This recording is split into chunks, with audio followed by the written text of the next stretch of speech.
Good morning, my Fed Phoenixes. So I had an interesting conversation today with a lady prison consultant lady. The prison I'll most likely be going to if I need to go to prison, which we know is quite likely. She actually has clients that are currently in there, one that just came out of the whole quarantine intake process and is now in general population. So she's got a lot of really fresh up to the moment information, which I certainly, value greatly, and, am eager to have as much of as possible. So we were talking, and the prison I'll most likely be going to is Alderson's Women's Federal Prison Camp, federal camp in Alderson, West Virginia. It's 3 hours from my home. And currently, there are 6 staff hospitalized with COVID and 3 inmates hospitalized with COVID. And that's not counting how many may or may not have COVID that are not being hospitalized. So it's really, the facility itself houses like roughly 500-600 inmates. So it's really a larger percentage than most facilities. And you may be thinking, well, try to get sent somewhere else, But I'm not really that scared of the whole COVID thing, for one. And for two, this could be beneficial for me. I'm against the vaccine. I don't even want to get into that whole, barrel of monkeys. But I already got the first shot. I'm getting the second. I get sentenced October 7th, and my second shot is scheduled for the end of October. Because we know I expect to be a self-surrender if I need to go to prison. And that's roughly usually about 30 days, with my judge after your actual sentencing. But if I don't go to prison, I'm not getting the second shot because I don't want to do it to begin with. But if I do have to go, I'm certainly getting it, just to avoid the muck of it being an issue when I get there. And, I think we all know that military personnel and inmates tend to get the lowest quality and grade of medications, that exist on the planet. And, and if I were to have adverse side effects, I'd rather deal with that here in the free world as much as possible than just solely while incarcerated. Especially because this facility doesn't even have a full-time doctor on staff. But having said all that, I found out that after I'm sentenced, if I am in fact sentenced to spend some time in prison, before I'm even designated, there is a motion you can file. You can appeal to your judge to ask him to reconsider your incarceration and allow you to do your time on home confinement due to CARES Act and due to COVID, particularly if you're high risk for COVID. Are you diabetic? Are you obese? That kind of applies a little more than I like. Do you have a compromised immune system of any sort? Do you have... there's a whole, you can look on the CDC's website, but there's a whole laundry list of medical conditions that you could have that would deem you a person who is high risk for COVID or fatality from COVID or complications from COVID. And that can be the basis by which you ask your judge to reconsider and allow you to do your time on home confinement. Now, more often than not, that motion is denied, unfortunately. And when you get to prison, though, but it's not over. It's not over yet. Don't sit down yet. Stand up, because the fight ain't over, baby. Then when you get to prison, you want to kite through the kiosk or through paper, but you want to kite, you want to send a message to the warden, or email if you have that option, and let the warden know that you would like to be evaluated, and they'll give you what's called a pattern score as part of that, which you can look more into the whole pattern score thing, through Google as well. But to determine, how much of a risk it is to send you home. Are you a violent offender, that kind of thing? Are you a flight risk? But you go through the warden, and you ask the warden to be given consideration from the BOP, not from your judge, but from the BOP, to be allowed to do your time on home confinement as a what they call an administrative remedy to the overpopulation and the risk that due to COVID.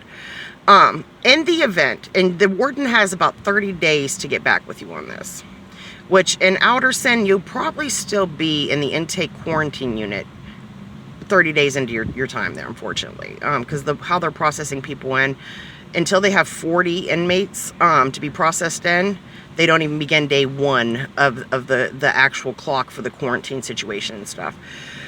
But, and you can always ask your caseworker. Definitely, if you haven't heard anything from the warden after 30 days, you need to get back with the warden.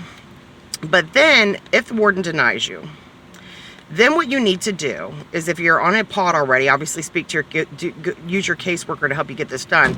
But if not, use email, the kiosk, kites, however you got to do it.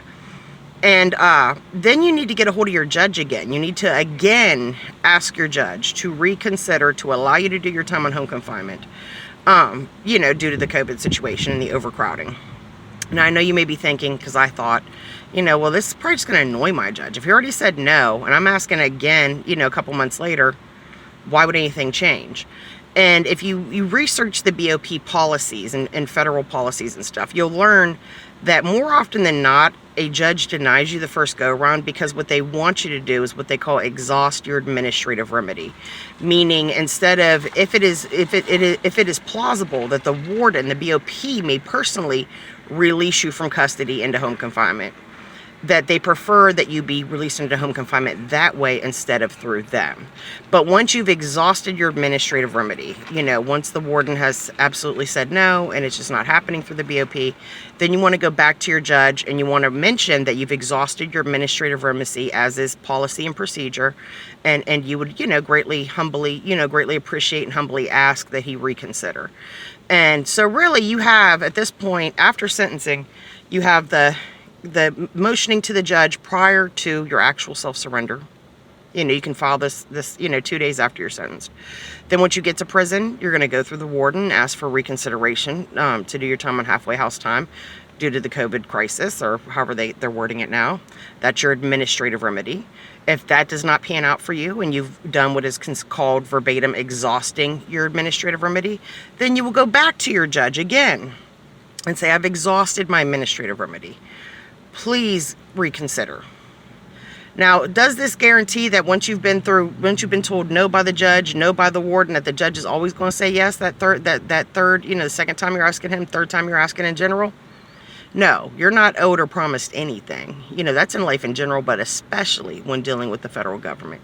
However, the likelihood of this panning out and getting you on home confinement and out of prison is that, that if that works out for you, it'll work out on that third step after you've exhausted your administrative remedy and asked your judge to again reconsider. So I just want you to know, and it's reassuring for me, you guys know my situation. I have like 11, 12 days until sentencing. That, if you go to court and you get sentenced and, you're waiting to self-surrender, maybe you're being detained, if you're being detained and you're watching this, these cell phones can be another inside charge. Be careful, to say the least. But it's not over at that point. It's not written in stone. There's still wiggle room to keep you from becoming an inmate or being an inmate more than a couple of months. So, and this is how you go about doing that. This is the process, the procedure. Certainly look into it more. I'm actually going to look into it more myself, because I'm just telling you guys what I know at this point, because I'm excited about it, and it's kind of a ray of hope, and you kind of a safety net type situation, and I want you guys to know about it. And I hope that this brings you some comfort if you've been sentenced or if you expect to get sentenced to prison. I would imagine if you're not going to a camp or a low, if your designation is higher than that, this is kind of not even useful for you. But people like myself who are going to a camp, I'll be designated to a camp, or people who are going to a low, this is, there's some hope here. There's still some fight left to be done after your sentencing in regards to minimizing or eliminating, the circumstance of you being incarcerated. So I hope this information has been helpful. I hope that it has brought you the same joy it brought me, even if it doesn't pan out for me, which, I hope it pans out for you. Because at the end of the day, I know my suffering, I know my perspective, my situation. I don't know yours, but I don't want you to suffer. And I want your situation to be as promising and comfortable as possible. So if you like the video, like the video. Like the I started throwing in there. That was not a tick. That was a legitimate sound effect, because we're up in the tech level here. But if you like the video, feel free to subscribe and share. If you want to get notifications, we all know that I'll likely be incarcerated in about a month. I can't make videos or comment or respond or anything at that point. But once I get to the halfway house or home confinement administrative remedy, I will certainly respond to I always respond to all the comments and stuff on my posts. And then too, you know, if you enjoy my content, you know, I think that this journey that we're on, my incarceration journey, I think that you will find interesting, you know, where I'm at and how things are going on the other side of prison, you know. And the only way you will certainly be aware of that is if you hit that notifications bell and you subscribe. So good day, God bless, and fly high my phoenixes. And as always, for those who need to hear this today in this moment, we are going to get through this. You are going to get through this because you have to. And this is just a slice of your life, baby. So let it be what it is, make the best out of it, and prepare for the next chapter because it's coming. Good day, God bless.